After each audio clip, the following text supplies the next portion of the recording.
সম্পদ, ঐশ্বর্য। মানুষ হয় নিজের সৌভাগ্যের দ্বারা এগুলো লাভ করে থাকেন বা কর্মের দ্বারা। সৌভাগ্য আসলে কি? গ্রহের দশা, যা প্রত্যেক মুহূর্তে বদলাতে থাকে। কর্মের মাধ্যমে যখন আপনি ধন অর্জন করেন, তখন সেই ধন আপনার আগামী প্রজন্ম লাভ করে। সেটা হয় সে ভোগ করে বা তার জন্য তার ভোগান্তি হয়। আর এটা নির্ভর করছে আপনার কর্মের ওপরে। কি কর্ম করেছেন আপনি সেই ধনকে লাভ করার জন্য? যদি আপনি সৎ পথে চলেন, নিষ্ঠা ভরে আপনি কর্ম করে থাকেন এবং তার ফলে আপনি ধন অর্জন করে থাকেন, তাহলে আপনার আগামী প্রজন্ম সেটা ভোগ করবে, সেটা প্রয়োগ করবে নিজের বিকাশের জন্য। কিন্তু যদি আপনি কুকর্ম করে থাকেন, কোনো রকম ছলনা করে থাকেন এই ধন লাভ করার জন্য, তাহলে 100% আপনার আগামী প্রজন্মকে এর জন্য ভুগতেই হবে। তাহলে আপনি কি চাইবেন? যে আপনার আগামী প্রজন্ম সুখ ভোগ করবে, নাকি আপনার কুকর্মের পরিণাম ভোগ করবে? নির্বাচন আপনারই। আসুন আমার সাথে ভালোবেসে বলুন, রাধা রাধা। লোভ আপনার অন্তরের আরো একটা শত্রু। দেখতে গেলে এটা একটা শব্দ, একটা সংস্কৃত শব্দ। লব ধাতু থেকে উৎপন্ন হয়েছে। এর অর্থ কিছু লাভ করা। কিছু লাভ করা অনুচিত নয়, আরো কিছু লাভ করাও অনুচিত নয়, কিন্তু সব থেকে বেশি আমিই লাভ করব, আমি আরো চাই, আরো বেশি চাই, আরো বেশি পেতে চাই, এটাই হলো লোভ। আর এই লোভ যখন গ্রাস করে, তখন আপনি যা পেতে চান, সে ধনই হোক বা মানই হোক, তা অর্জন করার জন্য মানুষ যে কোনো স্তরে পৌঁছে যেতে পারে। যদি মানুষ ধন অর্জন করতে চান, তাহলে তার জন্য তারা অধর্মের পথেও চলতে পারেন। যদি সম্মান অর্জন করতে চান, তাহলে অন্য মানুষকে ছোটও করতে পারেন। শেষ পর্যন্ত আপনার এটা মনে হতে পারে যে যদি একটু অল্পই প্রাপ্ত করতাম, কিন্তু ভালোবেসে প্রাপ্ত করতাম, এই জীবন আরো অনেক বেশি সুখী হতো। লোভ আপনার জীবনে, আপনার মনে কখন যে প্রবেশ করবে সেটা আপনি জানতেও পারবেন না। তাই এটা চিনতে শিখুন আর তৎক্ষণাৎ জীবন থেকে বাইরে ফেলে দিন। যা কিছু লাভ করতে চান তা ভালোবেসে লাভ করুন, আর সেই ভালোবাসার সাথেই বলুন, রাধা রাধা। জীবনে ক্ষমা চাওয়া তাও কিছুটা সহজ, ক্ষমা করতে পারা অত্যন্ত কঠিন। ক্ষমা 2 অক্ষরের এই শব্দ হতে পারে, কিন্তু অত্যন্ত বড় এই শব্দ, অত্যন্ত গুরুত্বপূর্ণ এই শব্দ। কখনো কখনো অন্য কাউকে ক্ষমা করে দেওয়া তাও কিছুটা সহজ কাজ, কিন্তু নিজেকে ক্ষমা করতে পারা অত্যন্ত কঠিন হয়ে দাঁড়ায়। অতীতে যদি আমাদের এমন কোনো ভুল হয় যে কারণে আমরা নিজেকে ক্ষমা করতে পারি না, অনেক সময় এমন কিছু ভুল করে বসি যে বিষয় শুধু আমরাই জানি, কিন্তু আমরা নিজেকে ক্ষমাই করতে পারি না, আর আমাদের বিকাশ সেখানেই স্তব্ধ হয়ে যায়। কারণ যদি আপনি ক্ষমা করতে না শেখেন, নিজেকে ক্ষমা যদি না করতে পারেন, তাহলে তা আপনার জীবনের সব থেকে বড় বাধা হয়ে দাঁড়াবে।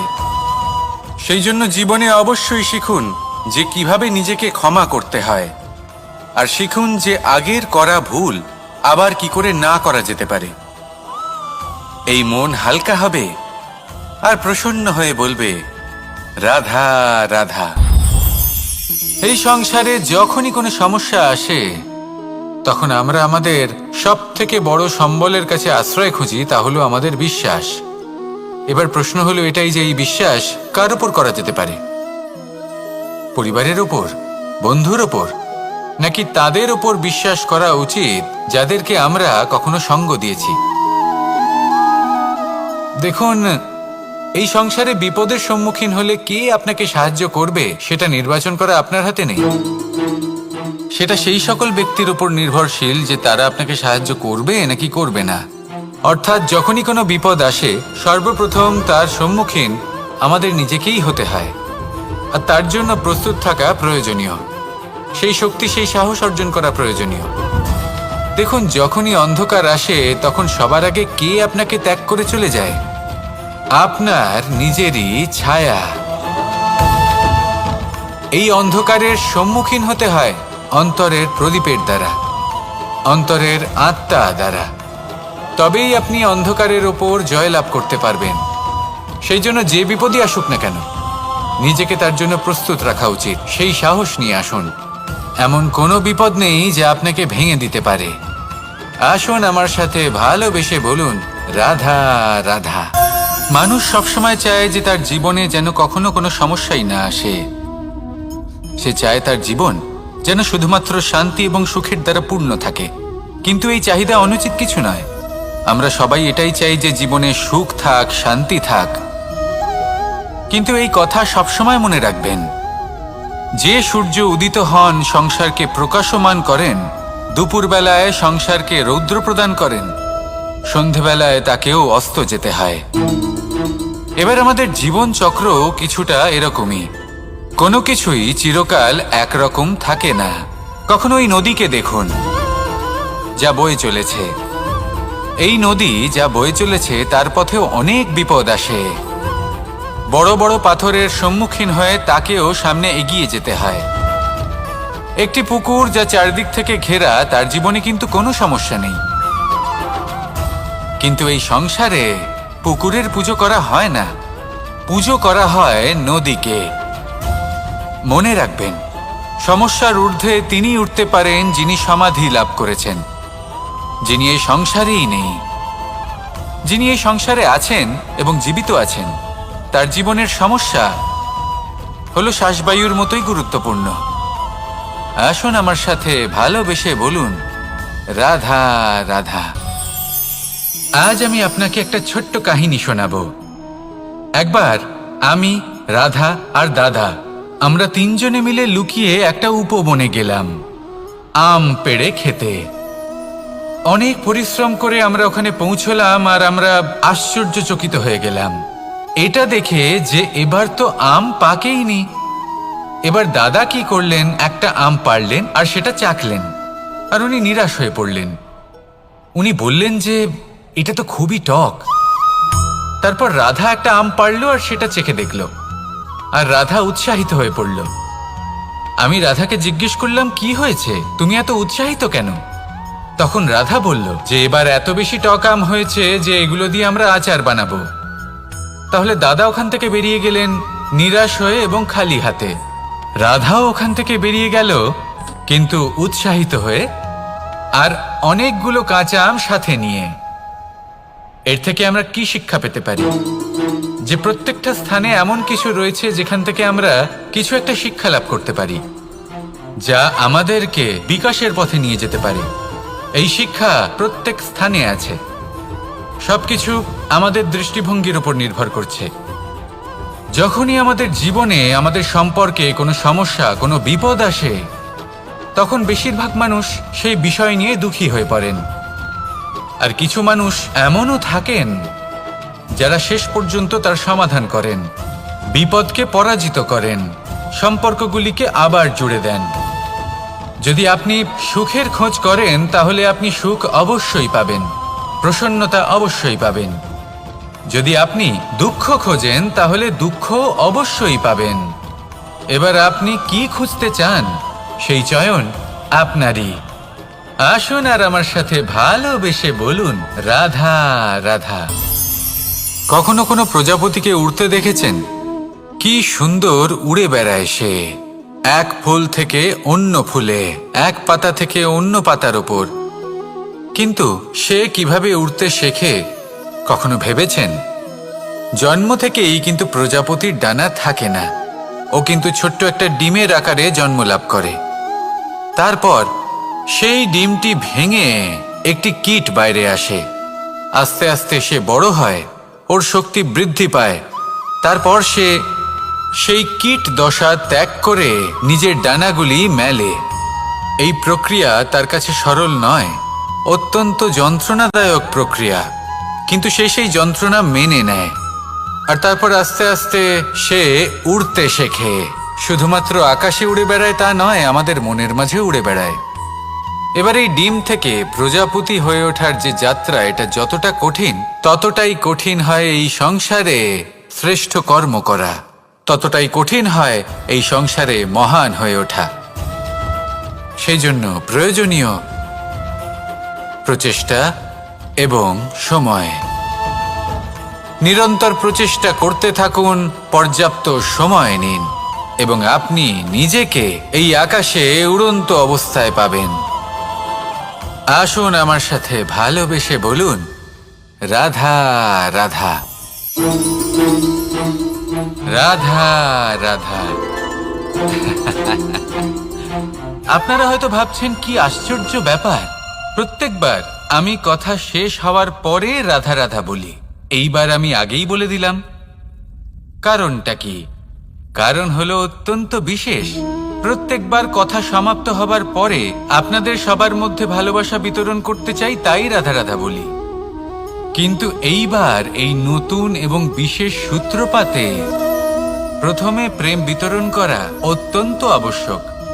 এবার একটা বিষয় আছে যা জানেন হয়তো সকলেই, কিন্তু বুঝতে খুব কম জন পারেন। এই প্রেম, এই আনন্দ, এই সকল কিছুর সূত্রপাত হয় নিঃস্বার্থ আবেগের দ্বারা। ঠিক যেমন একজন মাতাকেই দেখে নিন। যখনই একজন মাতা সন্তানকে জন্ম দেন, তখন এই সংসার ভুলে যায় যে তার জন্য এটা একটা নতুন জন্ম। কারণ একজন নারী তখন একজন মাতৃরূপে নতুন ভাবে জন্ম নেন। একজন নারী স্ত্রী ও গৃহবধূ রূপে কিছু অধিকার লাভ করে থাকেন, কিন্তু তিনি যখন মা হয়ে যান তখন তিনি শুধুই দান করতে শেখেন। নিজের সন্তানের জন্য কত কিছুই না করেন, তাকে বাৎসল্যের সাগরে ভাসিয়ে নিয়ে যান। এই সংসারে রাজকুমার জন্ম নিতেই পারেন, তাকে রাম এবং লক্ষণ কিন্তু মায়েরাই বানিয়ে তোলেন। একজন গোয়ালা জন্ম নেয়, তাকে দ্বারকাধীশ একজন মাই বানিয়ে তোলেন। পিতা হলেন সেই পর্বত যার একটা অংশ হলো তার সন্তান, কিন্তু মা হলেন সেই শিল্পী যিনি একটা পাথরকে খোদাই করে এমন এক মূর্তি গড়ে তোলেন যাকে সকলে পূজনীয় মনে করেন। তাহলে স্মরণ করুন সেই সকল মুহূর্ত যেগুলি আপনি নিজের মাতার সাথে অতিবাহিত করেছেন। অনুভব করতে পারবেন যে কিভাবে এক মুহূর্তেই এই মন প্রফুল্ল হয়ে ওঠে। এবার এর কারণ কি? এর কারণ হলো এই জীবনের আসল দ্বারই হলো মমতা।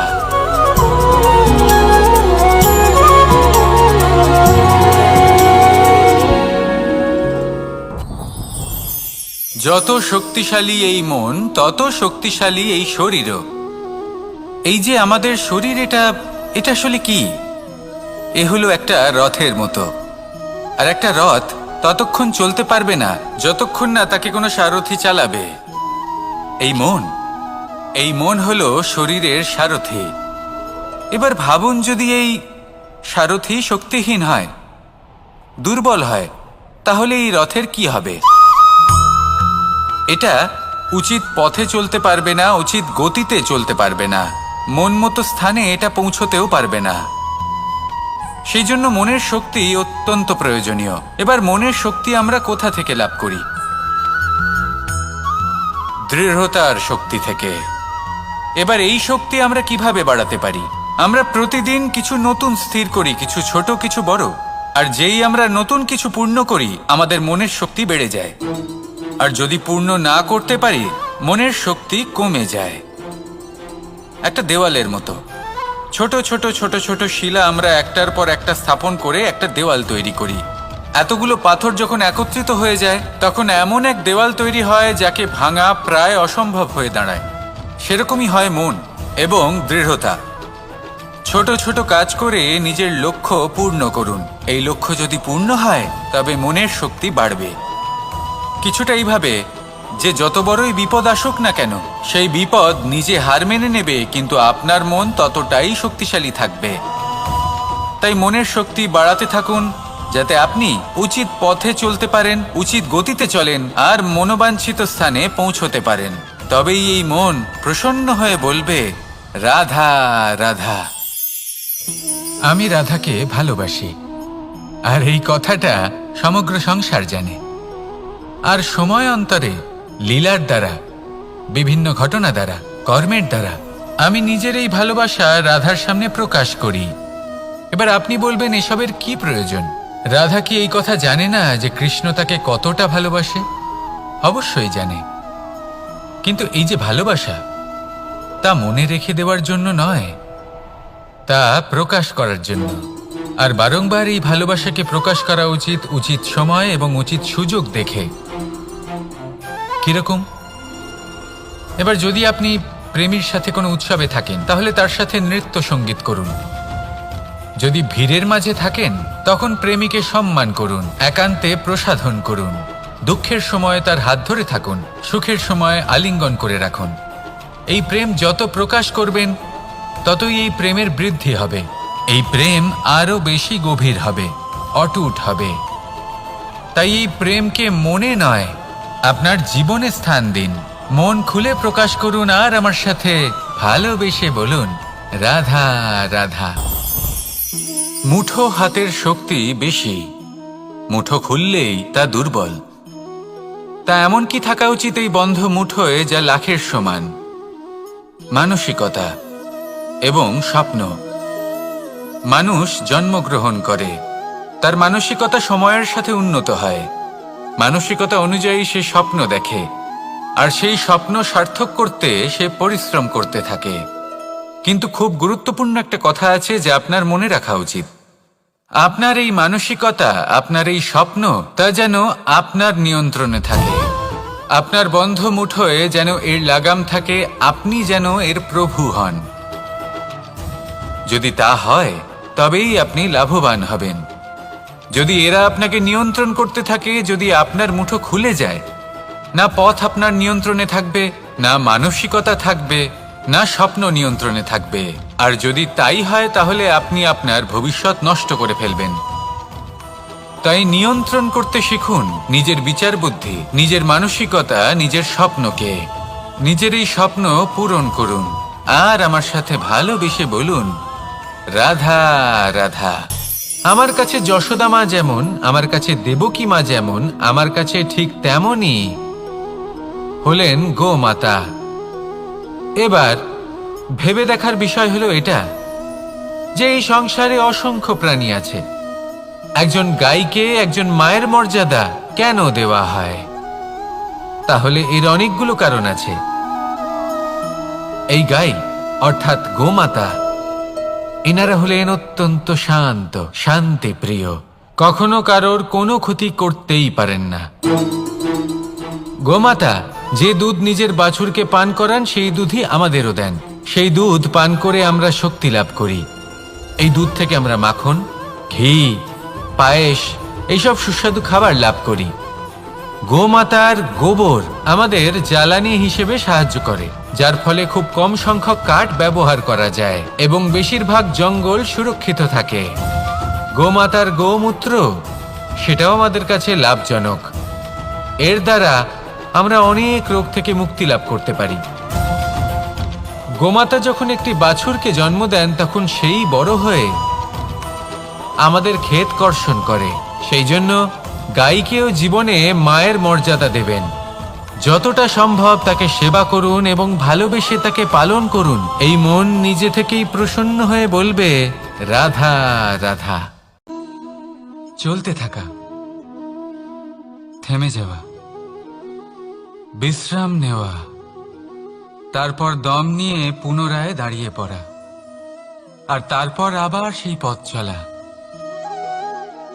এটা জীবনের অভিন্ন এক অঙ্গ, এটার থেকে আপনি পালাতে পারবেন না। কিন্তু এই অঙ্গকে আপনি নিজের জীবনে কিভাবে প্রয়োগ করবেন, কিভাবে তাকে কাজে লাগাবেন, সেই সিদ্ধান্ত আপনাকে নিতে হবে। যারা হেরে যান তারাও জীবনে থমকে যান, আবার যারা জেতেন তারাও দাঁড়িয়ে পড়েন। যারা হেরে যান তারা হাঁপিয়ে দাঁড়িয়ে পড়েন, যারা জিতে যান তারা দাঁড়িয়ে পড়েন সেই সর্বোচ্চ স্তরে পৌঁছে গিয়ে। এবার দাঁড়াতে তো আপনাকে হবেই, তা হতেই হবে। কিন্তু কখন, কিভাবে দাঁড়াবেন, ক্লান্ত হয়ে নাকি সর্বোচ্চ স্তরে পৌঁছে গিয়ে, সেই সিদ্ধান্ত আপনার। অবশ্যই দাঁড়িয়ে পড়ুন, কিন্তু ক্লান্ত হয়ে নয়। কারণ আপনাকে পুনরায় দাঁড়িয়ে পড়তে হবে, পুনরায় যাত্রাপথে এগোতে হবে এবং সর্বোচ্চ স্তরে পৌঁছতেই হবে। রাধা রাধা। স্বপ্ন, আমরা জীবনে স্বপ্ন দেখতে থাকি, সেটা পূরণ করার পূর্ণ প্রয়াস করে থাকি, কিন্তু এই স্বপ্ন পূরণ না হওয়ার পরিস্থিতিতে আমরা ভেঙে পড়ি, ছিন্ন বিচ্ছিন্ন হই। আর তারপরেই বোঝা আমরা আগামী প্রজন্মের ওপর রীতিমতো চাপিয়ে দিই।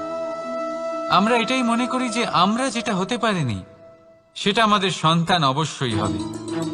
আমরা যা কখনো পাইনি আমাদের সন্তান অবশ্যই তা পাবে।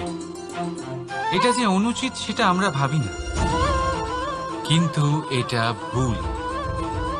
আর এই ভুল আমরা সকলেই করে থাকি। সন্তান প্রকৃতি আর পরমাত্মার আশীর্বাদ। ওদের ভেতরে তাদের নিজের একটা অস্তিত্ব লুকিয়ে থাকে, সেটা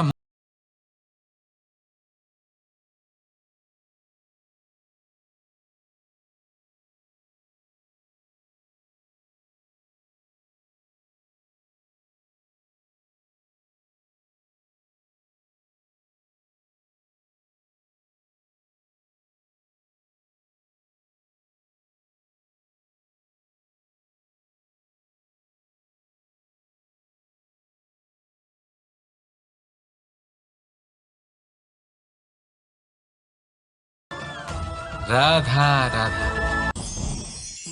এই পুকুর দেখছেন আপনি? পুকুরের জল কখনো প্রবাহিত হয় না, একই স্থানে জমে থাকে। আর সেই কারণে কিছুদিন পর ময়লা হতে শুরু করে, কিন্তু তাও আমরা একে ত্যাগ করি না। আমরা তবুও একে পুজো করি, শুধুমাত্র এই কারণে নয় যে অতীতে সে আমাদের তৃষ্ণা মিটিয়েছে, কিন্তু এই কারণেও যে যদিও বা সে ভবিষ্যতে আমাদের তৃষ্ণা না মেটায়, কিন্তু প্রয়োজন হলে আগুন অবশ্যই নেভাতে পারে। ঠিক সেই রকমই হয় আমাদের সম্পর্ক, সম্পর্ক যা আমরা বহু বছর পরিশ্রম করে তৈরি করি, যে দরকার পড়লে আমাদের সহায়ক হয় কোনো না কোনোভাবে। সেই জন্য সম্মান করতে শিখুন এই সম্পর্কগুলিকে, শিখুন এই সম্পর্কগুলিকে অটুট রাখতে। কথায় কথায় এই সম্পর্কগুলিকে ভেঙে দিতে শিখবেন না। রাধা রাধা। বিষ, এই শব্দটা শুনলেই মনে অনেক কল্পনা জন্ম নেয়। কল্পনা অসহ্যকর তিক্ততার, কল্পনা অত্যন্ত বেদনাদায়ক মৃত্যু। এবার যদি আপনাকে জিজ্ঞেস করা হয় যে সবচেয়ে বিষাক্ত বিষ কোনটা, তাহলে আপনি কি বলবেন? কেউ বলবে সর্পের বিষ, কেউ বলবে কাঁকড়া বিছের, কেউ বলবে কালকিউটের বিষ। কিন্তু না, এই সমস্ত রকম বিষ সেই বিষের সামনে টিকতে পারবে না যাকে আমরা বলে থাকি কানের মধ্যে ঢালা বিষ। শুনতে অত্যন্ত মিষ্টি, কিন্তু তিক্ততায় অত্যন্ত বিষাক্ত। পেটের মধ্যে যাওয়া এই বিষ শুধুমাত্র একটি মানুষের মৃত্যুর কারণ হয়, কেবল একটি। কিন্তু কানের মধ্যে ঢালা এই বিষ একাধিক সম্পর্কের নাশ করতে পারে। আর এটাতে সেই ব্যক্তির ভুল নেই যে আপনার কানে বিষ ভরেছে, আপনি তাকে দোষ দিতে পারেন না। এখানে দোষ আপনার নিজের, যে এই বিষকে আপনি নিজের উপরে প্রভাব ফেলতে দিয়েছেন, এই বিষকে সুযোগ দিয়েছেন আপনার ক্ষতি করতে। এটা আপনার ভুল। সেই জন্য কুমন্ত্রণায় কখনো কান দেবেন না। আপনার মনে ভালোবাসার দৃঢ়তা জাগিয়ে তুলুন আর নষ্ট করে দিন এই সংসারের সমস্ত বিষের প্রভাবকে। রাধা রাধা। জীবন, আমাদের এই জীবন সুখ আর দুঃখ, এই দুইয়ের মিশ্রণ। এদের সংমিশ্রণই জীবনের ভারসাম্য বজায় রাখে। এখন এই সুখ সুখ এমন এক বস্তু যাকে সবাই খুঁজে চলেছে। দুঃখ এমন এক অনুভূতি যা সবার কাছে আছে। আমাদের প্রত্যেকের জীবনে সুখ আর দুঃখ আসতে থাকবে আর যেতেও থাকবে। এটা অবশ্যই জীবনে থাকবে, কিন্তু সফলতা এটা সবার জীবনে আসে না। কেন? কারণ এই সফলতা সুখ আর দুঃখের দ্বারা প্রাপ্ত হয় না। সফলতা প্রাপ্ত হয় নিজের উপরে বিশ্বাস করতে থাকলে। আকাশের ওই সূর্যকে দেখুন, সূর্যের বিশ্বাস আছে নিজের উপর যে সে সমস্ত জগৎকে আলোকিত করতে পারবে, নিজের প্রথম রশ্মি দিয়ে অন্ধকারকে দূর করতে পারবে। সূর্য এই বিশ্বাস নিয়েই আসে, আর কিছুক্ষণের মধ্যেই সমস্ত সংসার থেকে অন্ধকারকে বিনাশ করে ফেলে সে। তাহলে মনে রাখবেন, এই সুখের আভাস, এই দুঃখের অনুভূতি আসতেও থাকবে আর যেতেও থাকবে। শুধু নিজের উপরে বিশ্বাস রাখুন, তারপর দেখবেন এই সফলতা আপনার দাস হয়ে থাকবে। রাধা রাধা। চাঁদ কত শ্রেয়, শুভ্র, কত সুন্দর, কিন্তু যদি আপনি মনোযোগ সহকারে দেখেন তাহলে দেখবেন এই চাঁদেও দাগ আছে। আর এই দাগগুলি থাকার কারণে কি এই চাঁদের মাহাত্ম্য কখনো কমে যায়? কখনো নয়। এর কারণ হলো চাঁদের নিরন্তর চেষ্টা। একবার এই আকাশে দেখুন, এই অন্ধকার সবসময় চেষ্টা করে চাঁদকে ঢেকে দেওয়া, কিন্তু এই চাঁদ সবসময় এই অন্ধকারের সাথে লড়াই করতে থাকে। অমাবস্যা থেকে শুরু করে চাঁদের এই যাত্রা পূর্ণিমা অবধি পৌঁছেই যায়। আর তাই এই চাঁদের পুজো করা হয়, এই কারণে এই চাঁদকে মাহাত্ম্য দেওয়া হয়। এইভাবেই যদি আপনার মধ্যে কোনো দোষ থাকে, কোনো খারাপ কিছু থাকে, তাহলে সেটা কোনো বড় ব্যাপার নয়। চেষ্টা করুন সেটাকে শুধরে নেওয়ার, কিন্তু সেই কারণে নিজেকে খারাপ মনে করা এটা অনুচিত। নিজের ভুলগুলো, নিজের দোষগুলো, নিজের খারাপ দিকের কথা ভুলে আপনি এই সংসারের ভালোর দিকে প্রস্থান করেই দেখুন না। আপনি দেখবেন আপনার অন্তরের তেজ ঠিকরে বেরোচ্ছে। রাধা রাধা। এই পিঁপড়েদের দেখছেন আপনি? সবাই একই রকমের। এদের মধ্যে তফাৎ খুঁজে বার করা অসম্ভব। মনে হয় যেন ওদের আলাদা আলাদা অস্তিত্বই নেই। কিন্তু যদি আপনি মন দিয়ে দেখেন তাহলে দেখবেন প্রতিটা পিঁপড়ের আলাদা কাজ নির্ধারিত, তাদের আলাদা অস্তিত্ব আছে। কেউ বাড়ি বানানোর জন্য মাটি সংগ্রহ করতে পটু, কেউ ঢিপি বানাতে পটু, কেউ খাবার খোঁজায় পটু, আবার কেউ সেই খাবার আনায় পটু। ঠিক সেরকমই হয় মানুষেরা। মনে হতেই পারে সবাই একই রকম, কিন্তু প্রতিটা মানুষের ব্যক্তিত্ব, প্রতিটা মানুষের অস্তিত্ব ভিন্ন হয়। আর সত্যি কথা বলতে কি, প্রতিটা মানুষের ভিন্নতাই আমাদের প্রগতির দিকে নিয়ে যায়। ভাবুন, যদি আপনাকে কারোর সাথে হাত মিলিয়ে চলতে হয়, তাহলে আপনাকে আপনার সোজা হাত তার উল্টো হাতে ধরে এগোতে হবে। এটাই সৃষ্টিকর্তার সৃষ্টির নিয়ম। ভিন্নতা, এই ভিন্নতাকে আশীর্বাদ ভেবে চলুন, এতে কোনো খারাপ নেই। রাধা রাধা। দাদা আমাকে বহুবার জিজ্ঞেস করেন যে কানাই, তুমি রাধার সাথে এই সংসারকে প্রেম শেখাতে এসেছো, তাহলে কেন তুমি রাধাকে এত বিরক্ত করো? কেন ও তোমাকে বিরক্ত করে? কেন এই ঝগড়াঝাটি হয়? কেন এই টানাপোড়েন চলে? এবার এটার উত্তর আমি কিছুটা এইভাবে দিতে চাই। পিঁপড়ে সেই বাড়িতেই প্রবেশ করে যেখানে মধু উপস্থিত আছে। যদি আপনার বাড়িতে মধু থাকে, কোনো মিষ্টি জিনিস থাকে, মিষ্টত্ব থাকে, তাহলে পিঁপড়ে সেখানে অবশ্যই প্রবেশ করবে। ঠিক এই রকমই হয় আমাদের সম্পর্ক। এর মধ্যে ছোটখাটো ঝগড়াঝাটি, টানা পড়েন, রাগ করা, মন ভাঙানো, এই সব তো চলতেই থাকে, বিশেষ করে সেই সম্পর্কগুলিতে যেখানে মিষ্টত্ব আছে।